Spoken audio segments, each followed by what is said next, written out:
we'll go to our next informational item, which is the Reimagine Learning Plan update. Dr. Swift.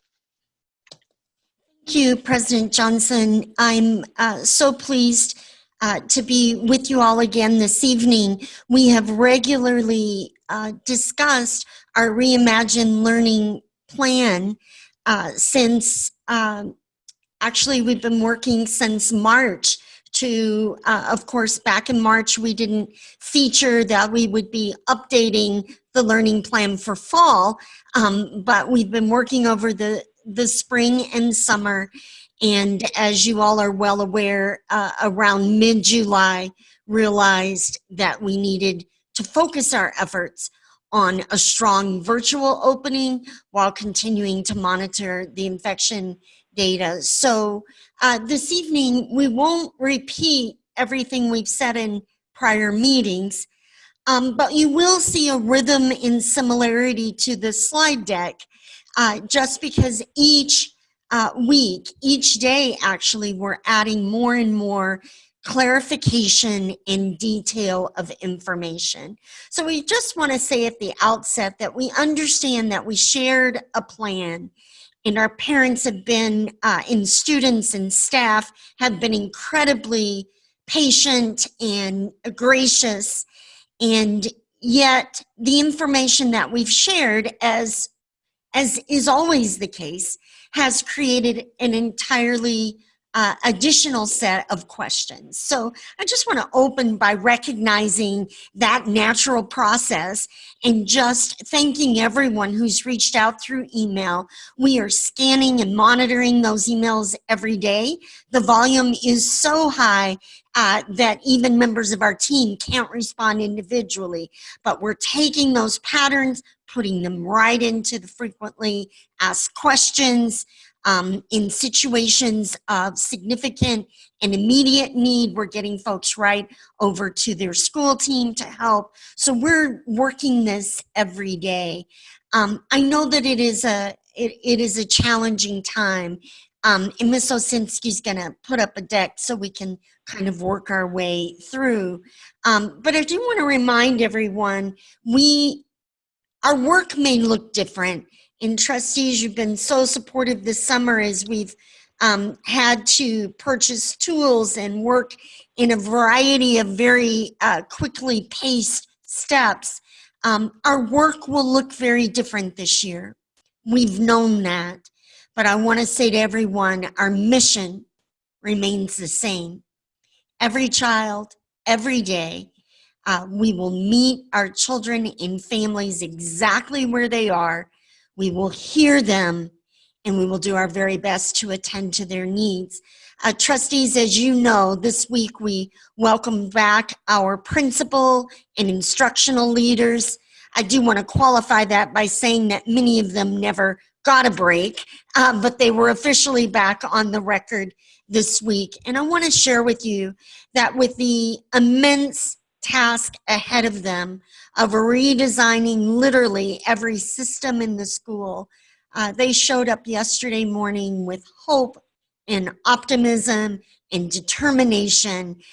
So we are glad to have some members of our school team back in virtual school this week. Our counselors and our principals, so we're able to get started on scheduling and all of those thousands of details.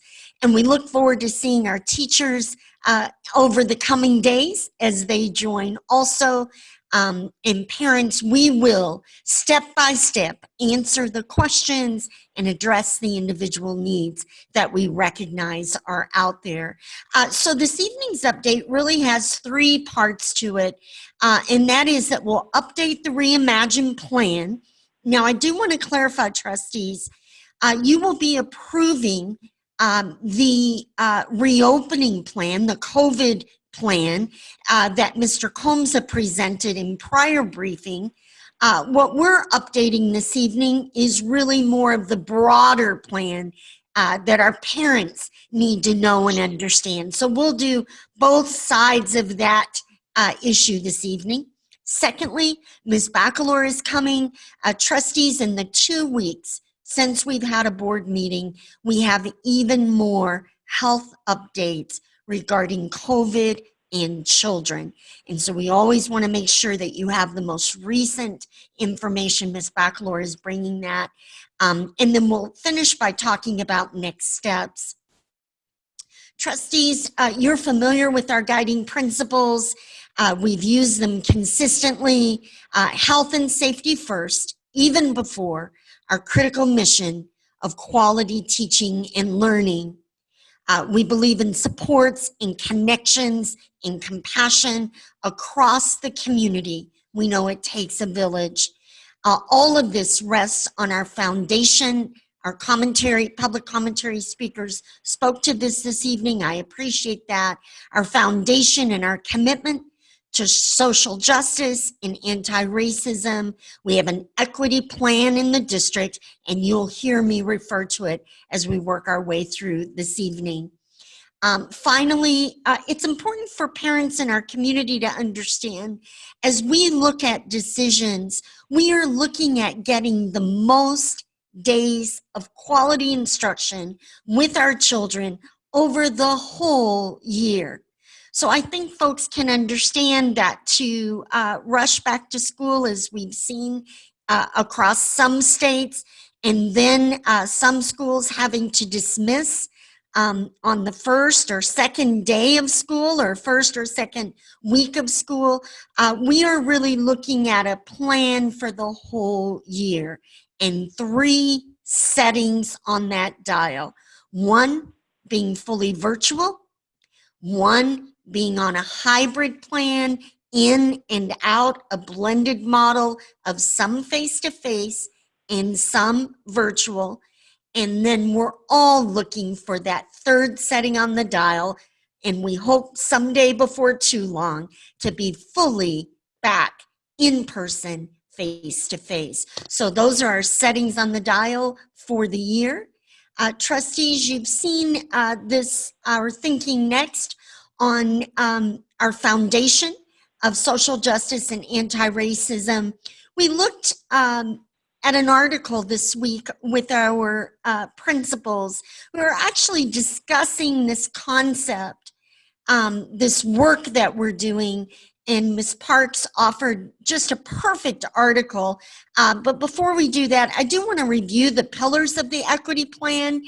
Trustees, we use this, we refer to it often, but I recognize that we don't often bring it into our public presentations, and maybe that's a gap. So the next slide is really about the 5 pillars. You know them well. Systems, we're looking at systems for equity and opportunity, because we know that racism is systemic across our country and in our schools. So we're about changing the systems. We're about leadership, equity-centered leadership, transformation of culture, equity-centered school and classroom practices. You'll hear more about that this evening. And then the 5th pillar, family and community empowerment. We have several highlights. I'm going to go on to the next slide, Ms. Osinski, and then we'll wrap back to that one. The article that we looked at with our principals briefly this week, I just want to share this quote, and I apologize for reading aloud because I know you are good readers, but I feel like these words are important for us to reflect on in approaching our COVID plan, and I appreciate our speakers pointing that out this evening. The article is by Jen Roche, and it's entitled, "If Opening Schools is About Equity, Why Aren't We Listening to Those Most Impacted?" A narrative that reopening schools is necessary to meet the needs of vulnerable families perpetuates the false notion that the challenges these families face are the result of something lacking in them. Affluent white parents, we are told, are able to provide educational experiences in a safe and stable environment at home that disadvantaged parents cannot. It is never considered in these discussions that there might be children who have felt alienated from and abused by our school system and who have spent recent months healing in the loving warmth of their families, or that children of essential workers may be learning lessons in resilience and care that are just as valuable as what they learn in school. We are in the midst of a pandemic that is setting record numbers of new cases each day. It is a virus whose fatality rate is as much as 10 times higher for people of color than for whites. Risking a rise in infections by opening schools will certainly kill people of color in far higher numbers. To argue that it must be done for the sake of the most disadvantaged kids reminds me of the US general in Vietnam who claimed they had to destroy the village in order to save it. These children do not need to be rescued from the presumed deficits of their home environments. They need the structural barriers that our system has erected to exclude them dismantled. And perhaps first and foremost, they and their families need to be heard. So trustees, we offer that lengthy quote simply for our ongoing reflection.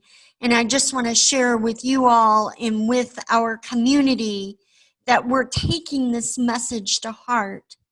So I hope that before we draw conclusions about all the details of our plan and who should be in those phases or groups or structures, I hope that our first step is to listen to families.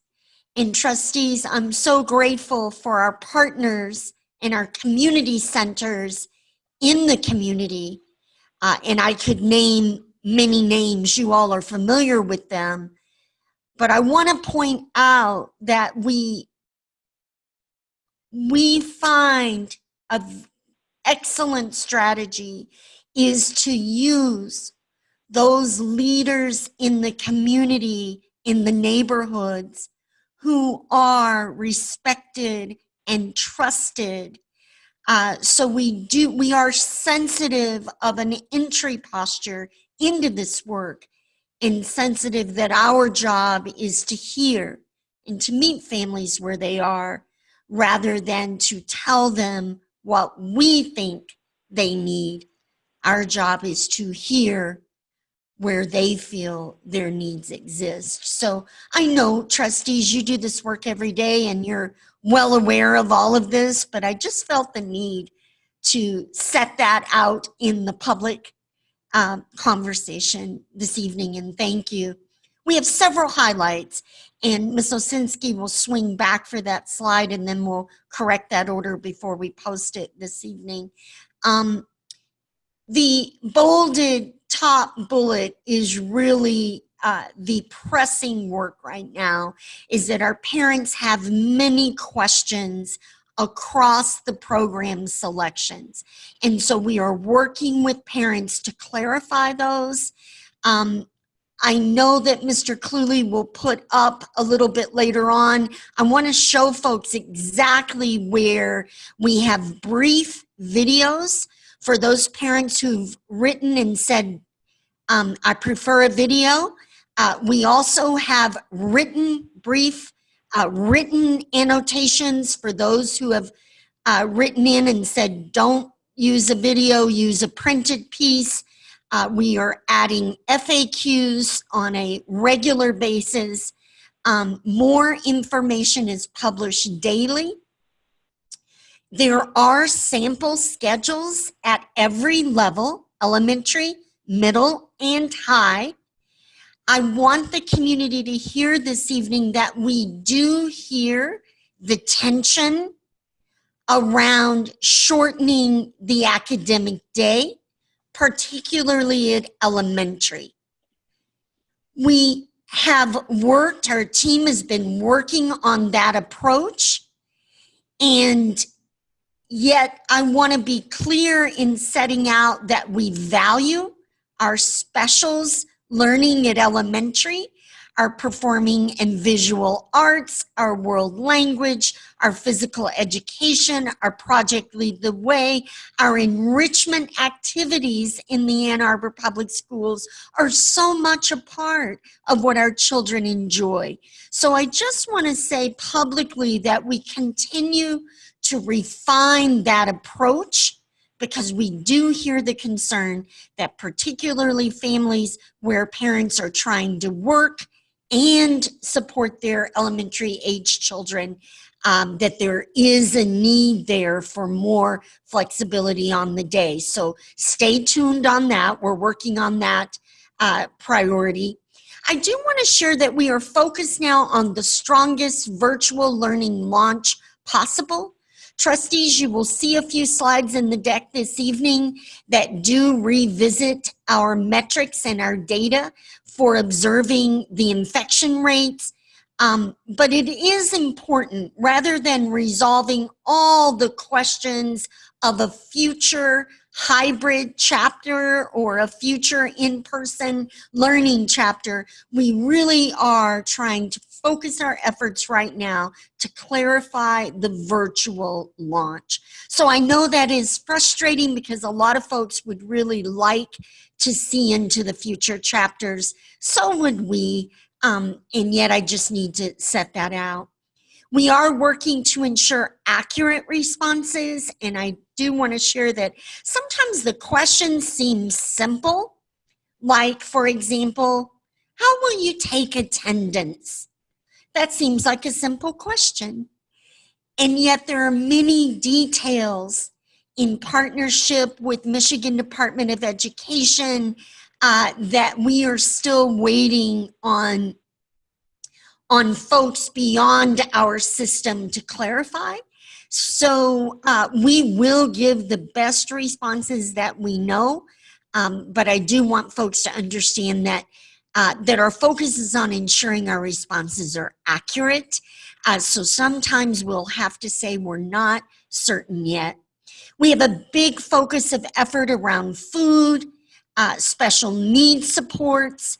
Had a great communication the end of last week from our APAC group, and I'm very proud of that partnership. We continue to work to refine that plan.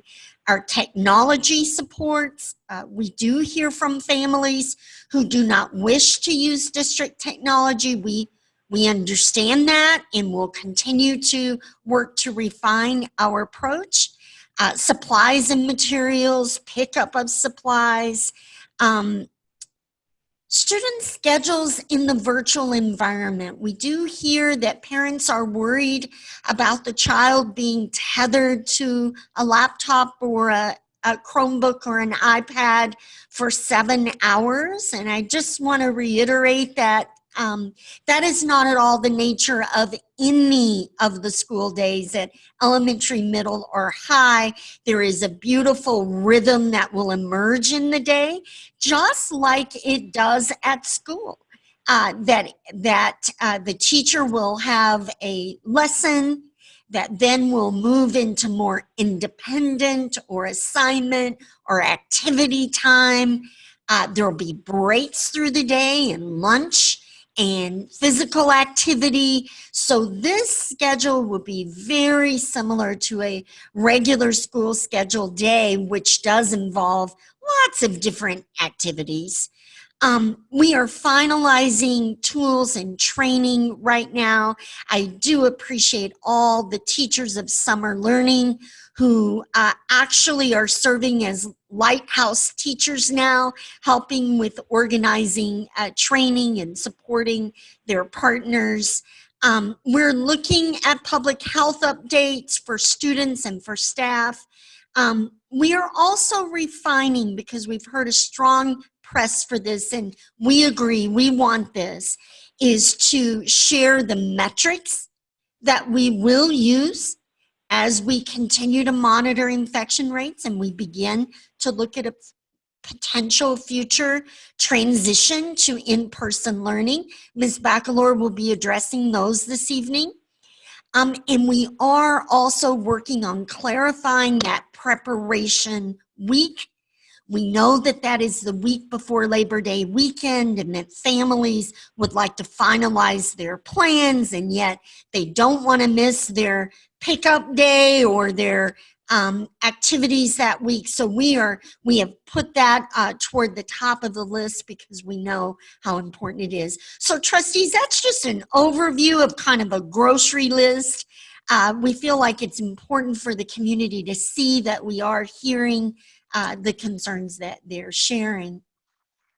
I do want to turn on the matter of equity, and this is quite sobering data, but I feel like when we talk about equity, it's easy to position that conversation out somewhere else and to say that that's not how things are in Ann Arbor. I know no one in this conversation would do that, but it is kind of human nature sometimes.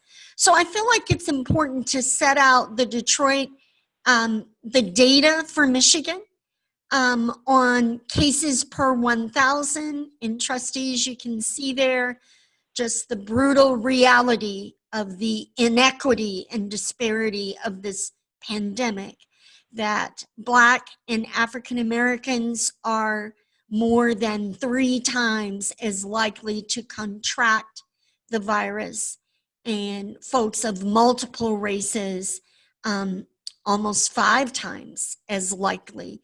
And then on the next, even more sobering slide is the rate of deaths per 1,000 population. And so I feel like it's important as we think about equity to remember that the pandemic itself just opens up areas where we see the tremendous disparities in our country and in our own community. Again, Roche's a reminder as we enter into this review, children do not need to be rescued. They need us to dismantle the barriers. So I think trustees, not only in this update, but throughout our first and second briefing items this evening, we are about the business of removing barriers for children and families. We will continue to be listening and learning to make sure that we're hearing exactly what our families need. So we always do follow the Maslow's hierarchy, and we start on the lowest level of Maslow's hierarchy, and that is our food distribution. Trustees, you're familiar with our food. I won't spend more than a minute on this slide, but we do put this in Pillar 5, family and community empowerment, improving access to resources, removing barriers, and to create and connect with community partners. I just want to give Durham a shout out. Trustees, you have been busy advocating, and this is an area where we must advocate right now. Ms. Margolis is updating us regularly, but on the next slide, we've tried to capture the immediate concerns. And that includes that last mid-March, we were able to distribute food on an emergency status. And trustees, you saw the photos. We didn't reveal anyone's identity, but you saw the cars coming through. And the beauty of that emergency distribution is the car pulls up, they tell us how many they need, and we simply drop that in the back seat or in the trunk in a touchless delivery, or essentially touchless, not perfectly so, but at any rate, we've been on that status and it's been great. And yet, right at this moment, we have not received the approval for the waiver to continue feeding and distributing food on an emergency status. I did have the opportunity to be in touch with a member of the governor's team on this topic recently, and she assured me that they are also advocating.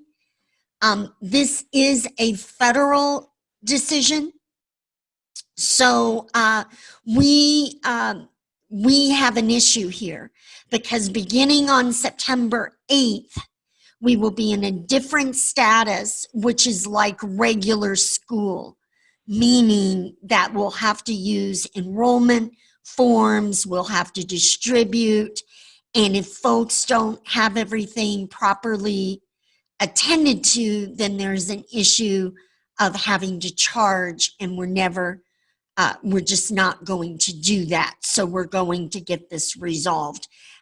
So we're still awaiting the approval of that waiver. Thirdly, our school teams do this every year, but this year we will double down our efforts on the free and reduced lunch forms, because we know that in March, we exited our buildings with about 25%, 1 in 4. We don't know what that number is on September 8th, but I think we can all agree that it's a much higher percentage at this time, likely. So we will have the 30-day grace period for those students who were identified last year.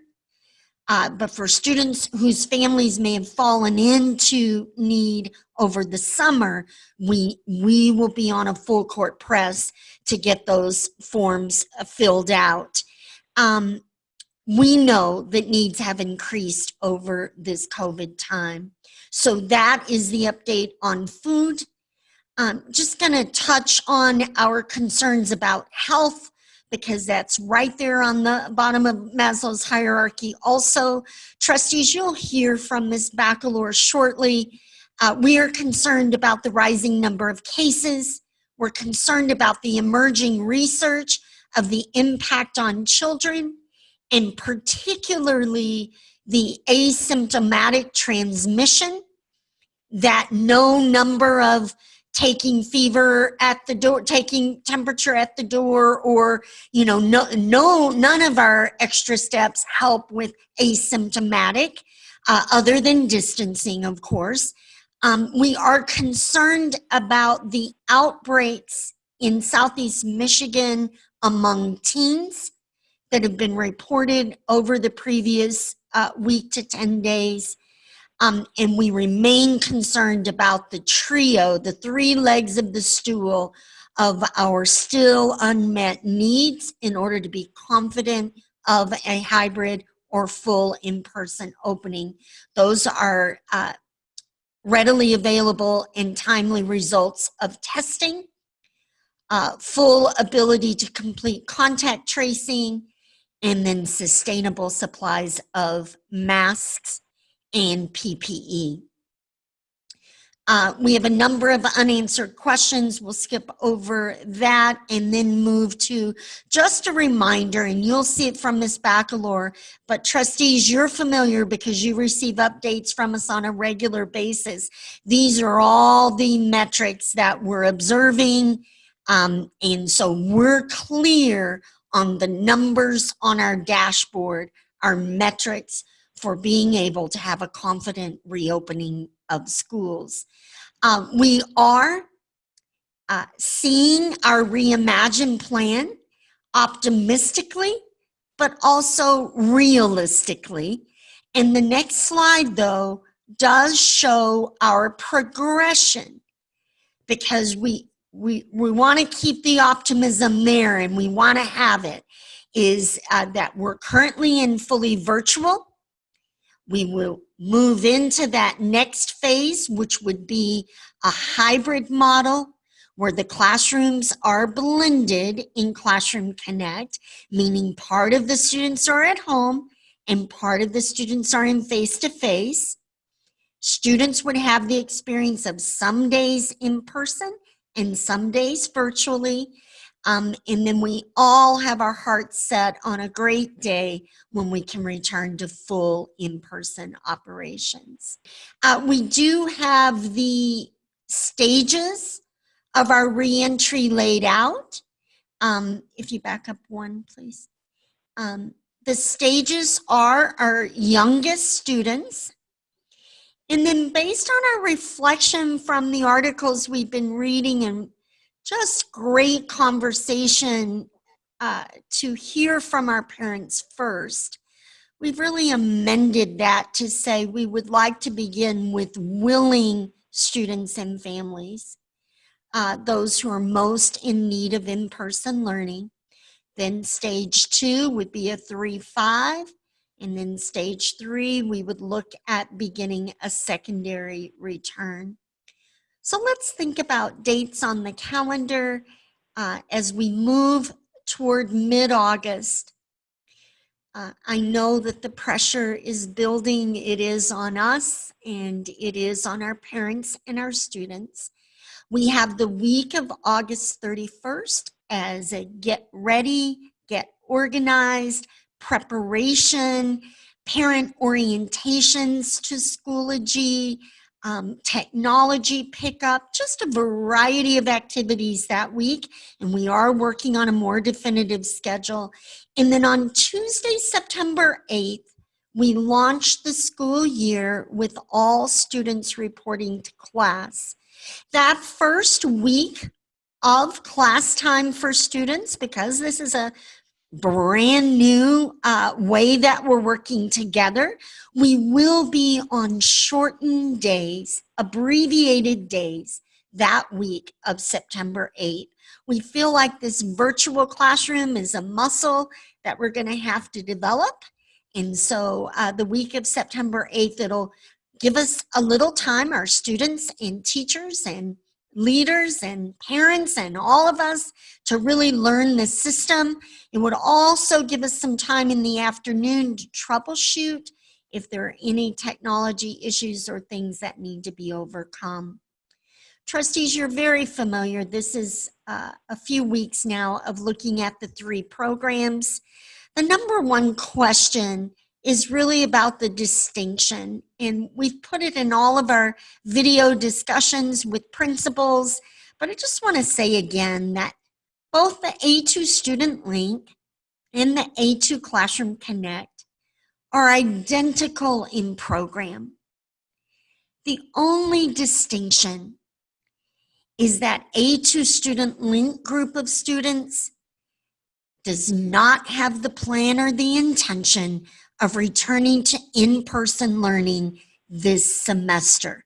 So that group has removed that thinking about a transition. They've moved that off the plate for fall. Fully virtual classroom, a fully virtual classroom community. It is connected to your school, just like Classroom Connect. The A2 Classroom Connect, the distinction there is that parents and families have said, yes, we'd like to return when it's deemed safe to do so.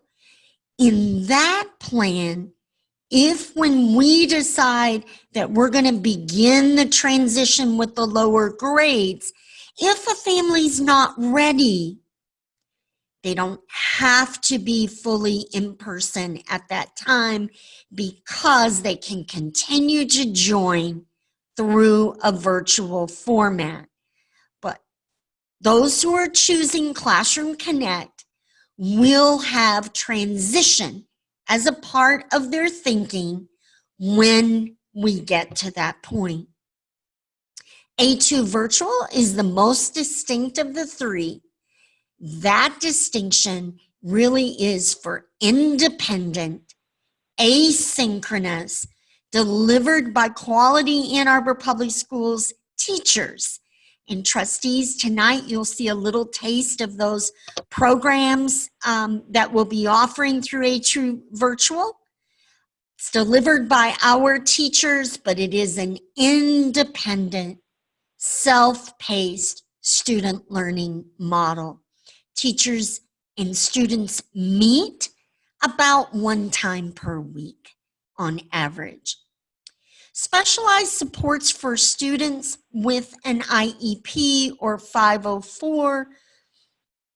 I want to touch on that next because we want to give the updated information we have.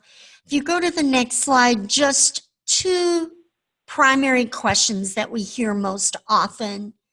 Will the instruction and support services be provided in a synchronous manner, face-to-face on a virtual exchange? And the answer is yes. The instruction and the services will be provided in a synchronous and some asynchronous, but according to the schedule.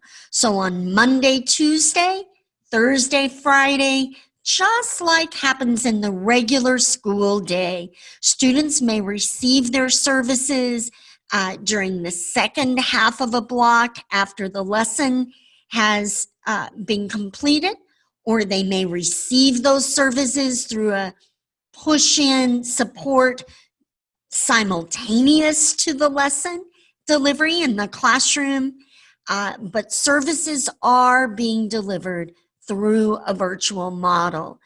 And then the question, when will the extra services be provided? It's either in a one-on-one or a small group basis based on the needs of the student. So we don't have all of our teachers back to work yet.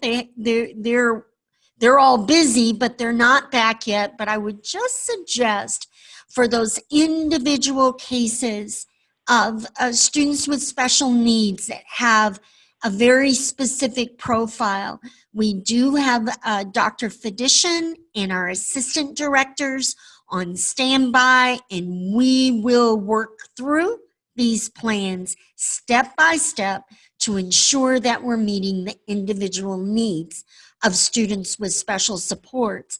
Now, we are receiving the question about students as English learners. They will also be working in small groups right during the second half of the instructional block during the school day, just as they normally do when we're at school. On our Connections Plus groups, we're doing a lot of work. This is a very complicated deployment, but the idea is simple. And that is, when we're in in-person school, we provide extra supports every day. We do that regularly as a part of the heartbeat of this district.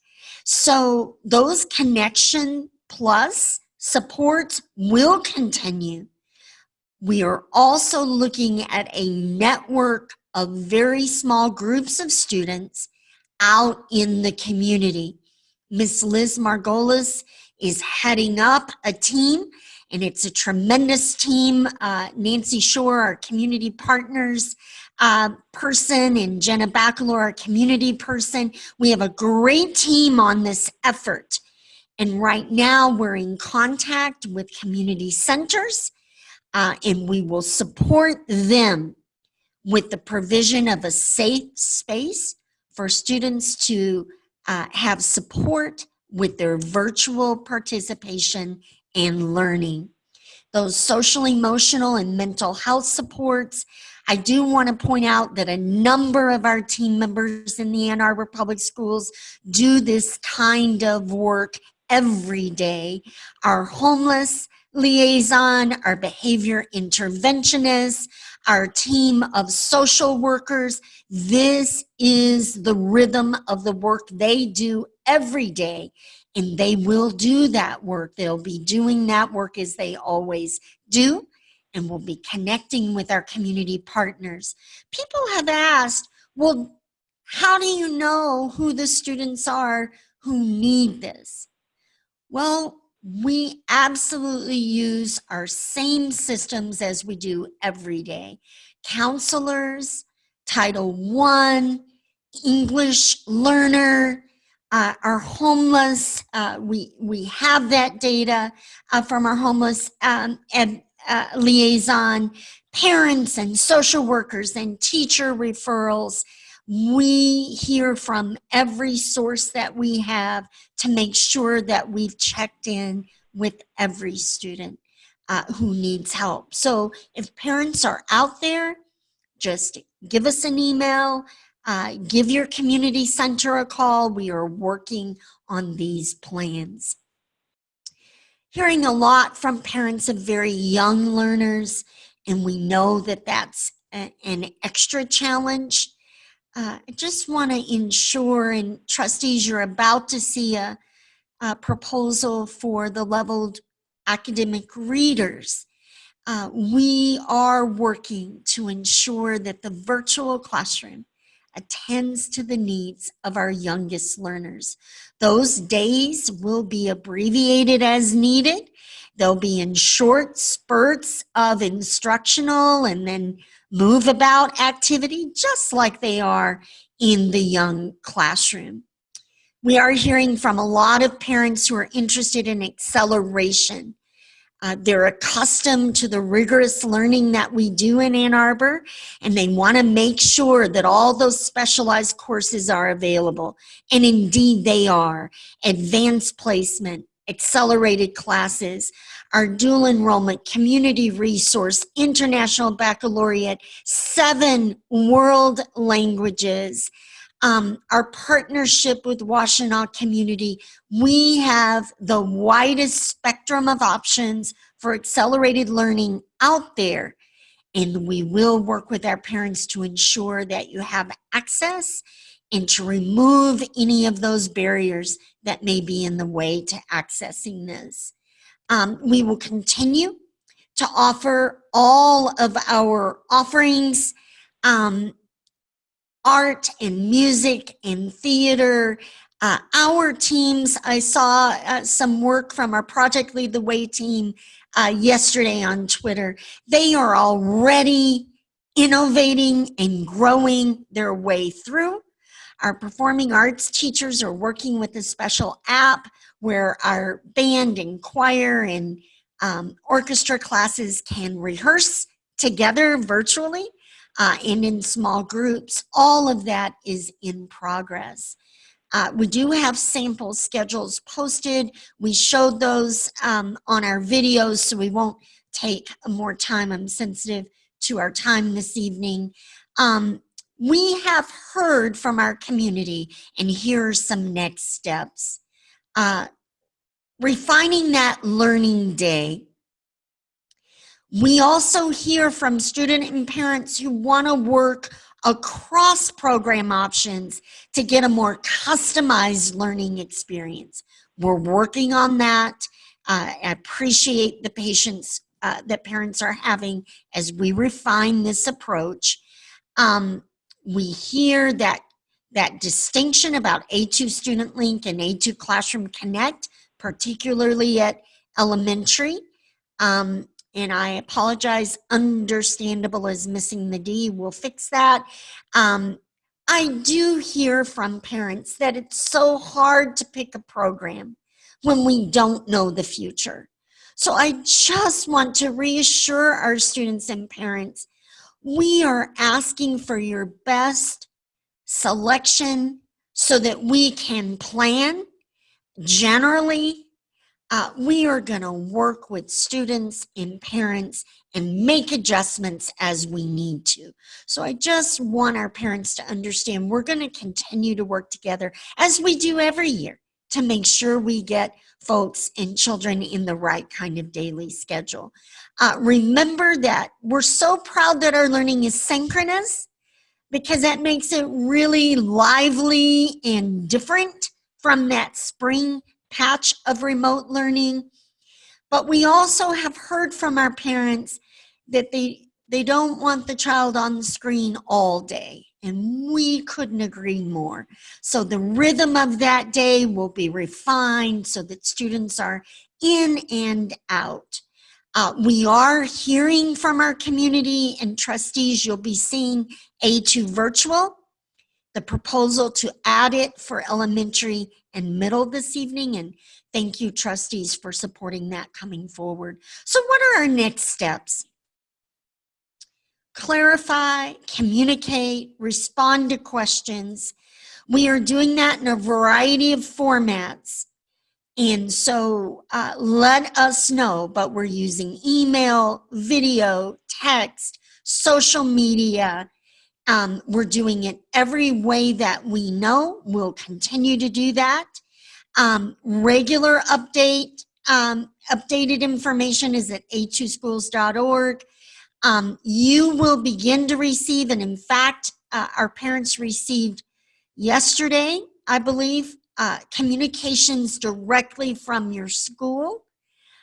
We have a skeleton team back there, but we do have our principals and our OPs, and they are working so hard because many of these questions will rest at the school level. So we'll all be patient, and they will continue to communicate. We will continue to do town hall and public meetings. We just wanted to work this week to get the very clarifications that everyone is asking for published and out. And I know that Ms. Osinski, we're just hoping to assist our parents. I know that their attentions are being drawn in many directions, but we developed a considerations document. If you're at the point now of considering Ann Arbor Public Schools, or perhaps a charter or a cyber school has emailed you or dropped a flyer at the door or put an ad in an outlet that you're observing, Ms. Osinski has this, and we'll be sharing it out after you see it, trustees, this evening. But 10 areas that you might want to think about as you're considering this daunting question of how do we attend to our children's needs for fall. But 10 considerations when choosing. First of all, let's keep the main thing, and that is we are delivering the real deal. Quality teachers, full curricula. It is the regular full Ann Arbor Public Schools curricula. So don't get that mixed up with some sit and get kind of computerized deliveries that are out there. Ours is school done virtually. It has the world languages, the international baccalaureate, all of it in there. Our music, visual, performing arts and programs, the musical instrument provided to students 5th grade through 12th grade. I have heard from some parents that they would prefer not to have the musical instrument at home for the beginning of the fall, but we will provide that, and I do understand it's different when they're practicing at home. My parents put me in the garage for practicing, even when the weather was cold. I still remember that. Area 3, we're providing the full technology customized for the level with all of the apps preloaded. Students will have bags of their materials and supplies, and for our students who are coming with more socio need, they will have additional supplies of things that are needed around the house. This evening, trustees, we won't publish this until after you all indicate your support, but I've already heard it from you.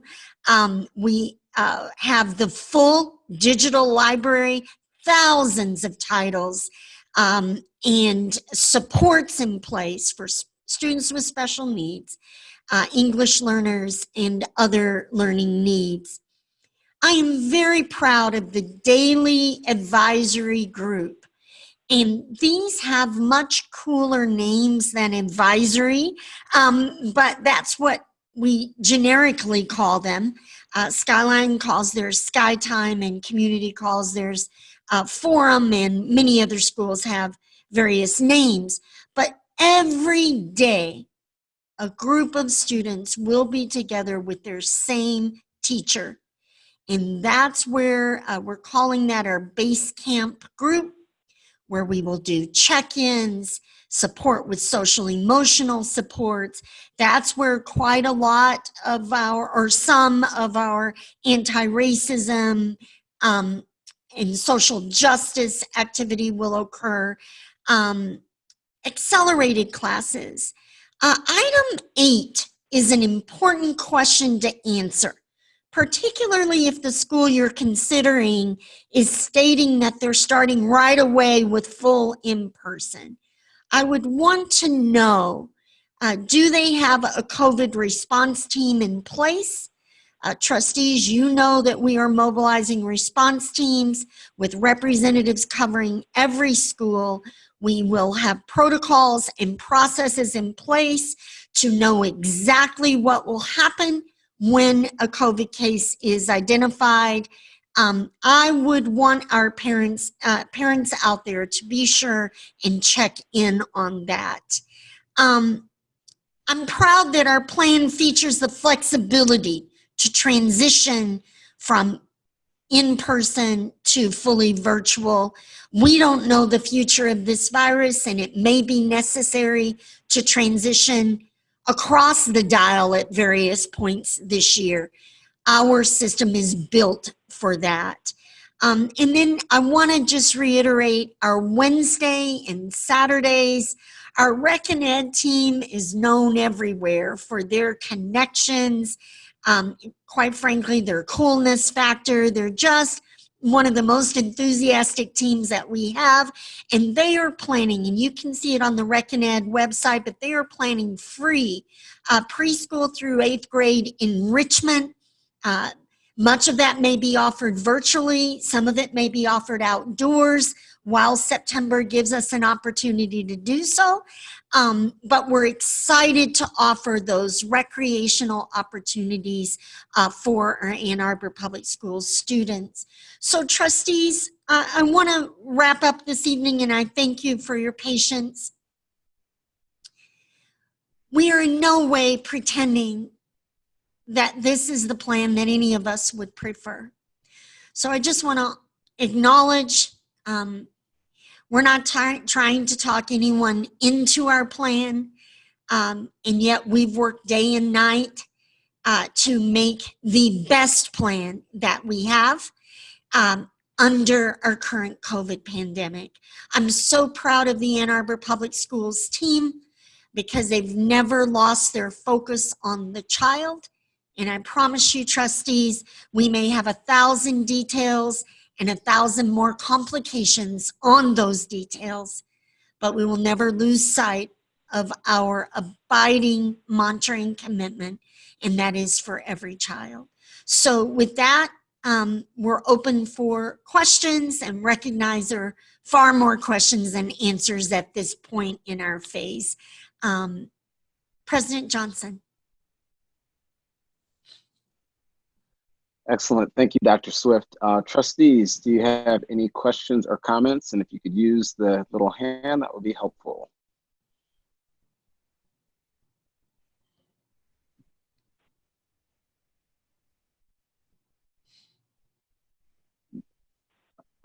All right, I thought I saw one. Okay, there we go. Trustee Basquette. My comments are good work, guys. I know you have been working like summer dogs. I mean, this is just incredible how you've kind of wrapped it up. And every week it gets even better, Dr. Swift, maybe because we're getting more familiar with it.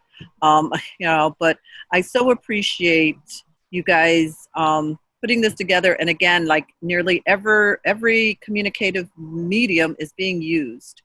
I do ask, though, that we just be even more diligent in recognizing that, some families, the teenagers, often the communication link, if you will, and we know young people as they are, they get busy in doing everything. I did send, Dr. Swift, I did send you an email earlier today, and we'll discuss that later. Again, we're still discovering families who are somehow missing out, and I know we'll work through that and fix that. So again, thank you so much for the work, guys.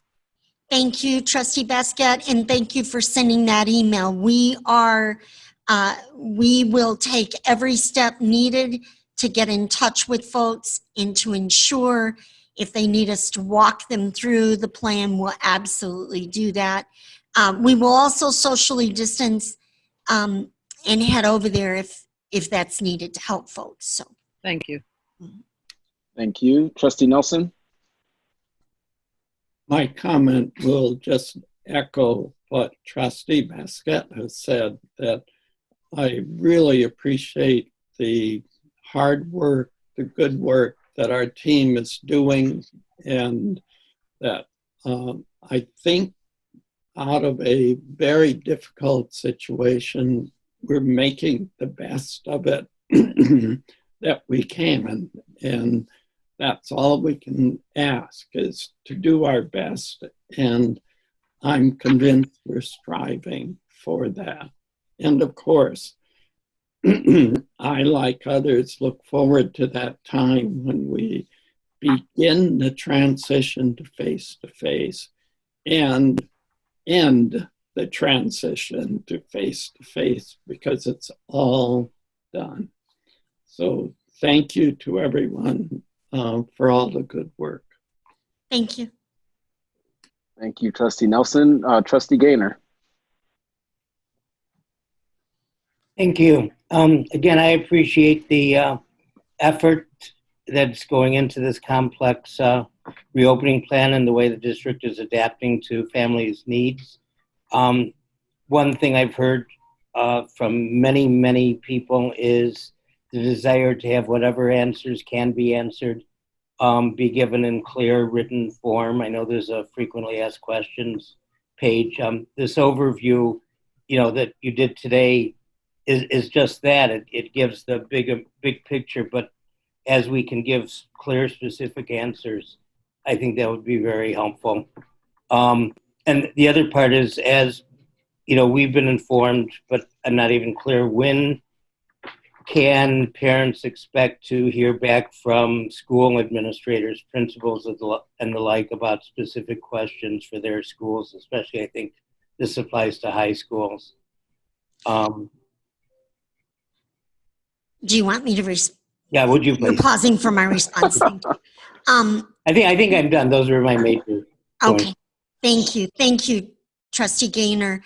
I know that our principals are working literally around the clock, and they are working similarly to our approach, is first trying to put out messages that address many, many questions, just to get that part done, and then they will move to the more specific nature.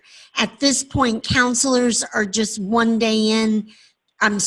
days into the high schools, so they are working on designing schedules.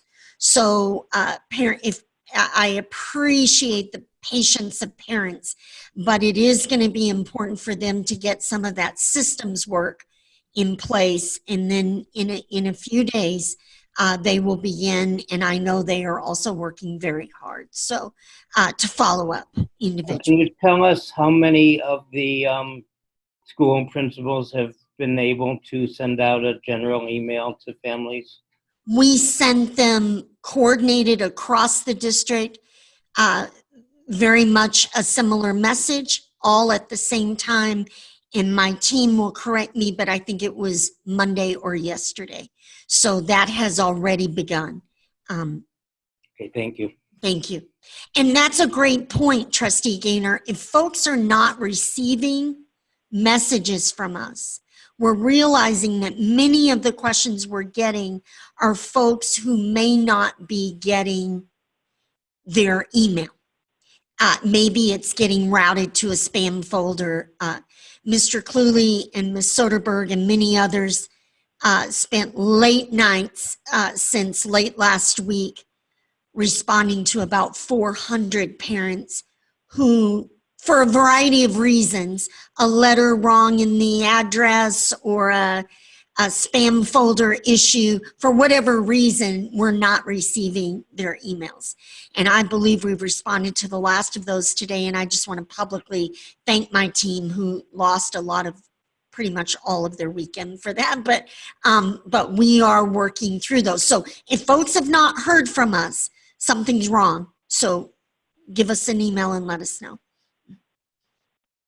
Thank you, Trustee Gaynor. Anyone else?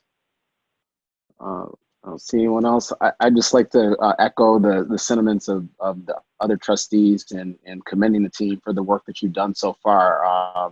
Every time we talk about this, I feel like this is the most complex calculus problem that I've ever encountered, and to try to be so many things and do so many different things for so many different people, and still really keeping that quality instruction at the forefront is commendable. And the other thing I'll say is, I appreciate you really thinking about the people who could be most drastically affected and giving them true agency in this process, because I do know that people have great intentions sometimes, but we really need to focus on the fact that that we have to hear from the actual people and those that are close to those communities that are most affected. So I really liked hearing that point as well.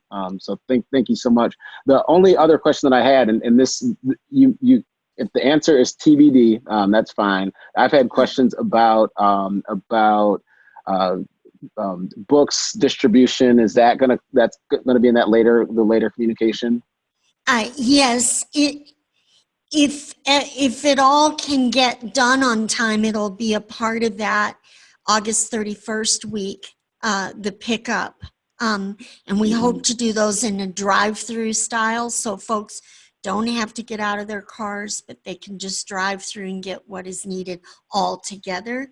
But I know that's easy for me to say, and it's complicated to do. So stay tuned. But yes, the books and the materials are all a part of that.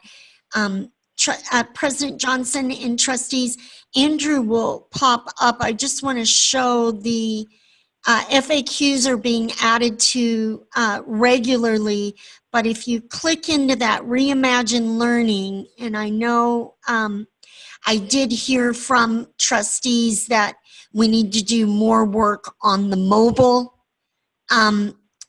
showing of this website, so I want you to know we're doing that. But you can see general FAQs at the beginning, and then as you scroll down, there's the high school, and then middle school, and then elementary school is forthcoming there. We also, Andrew, if you will show them, have between last Thursday and Sunday, we produced, and I want to thank all of the principals who participated, but we produced brief videos that highlight each of the 3 levels. So, and then because Mr. Cluley knows that some of our parents prefer not to have video, he annotated with written communication below each video. Also, every one of Ms. Bacalor's presentations is on here. Every email communication that I've sent is logged on here. So if folks have had a problem with their email, they can go back and read the prior emails.